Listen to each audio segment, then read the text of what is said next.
So the Phantom Tollbooth might be one of those books in the list that kind of raises some eyebrows and some questions. Why would we include this book?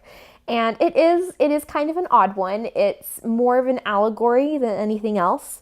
And honestly, we've lost a lot of our appreciation for allegory, and we kind of, on our modern age, we kind of look down our noses at it a bit. But the pinnacle of allegory was, as most people know, The Pilgrim's Progress. And that was such a groundbreaking book in its time, and still is really an example of great craft. Bunyan was great at dialogue. He almost invented dialogue, really. He was so foundational. He was breaking a lot of ground in his time and doing new things with the novel, with allegory. And now we think it's kind of sloppy or ham-handed, and it really isn't. It really is a true craft, and it's very difficult to do well.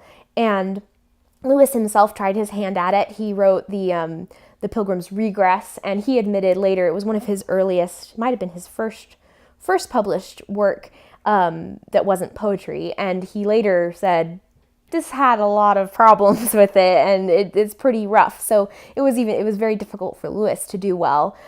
So the Phantom Tollbooth, Norton Juster is doing a child's allegory, basically. And so it might seem, again, kind of to us a bit funky at first, a bit ham-handed, but it really is very fun, very well done. There's a lot of plays on words and plays on things that we take for granted. So things we say, like cliches or phrases that you don't even really think about what they mean or where they came from, and he takes them and suddenly opens your eyes like, oh yeah, we say that and we don't even realize what it really means.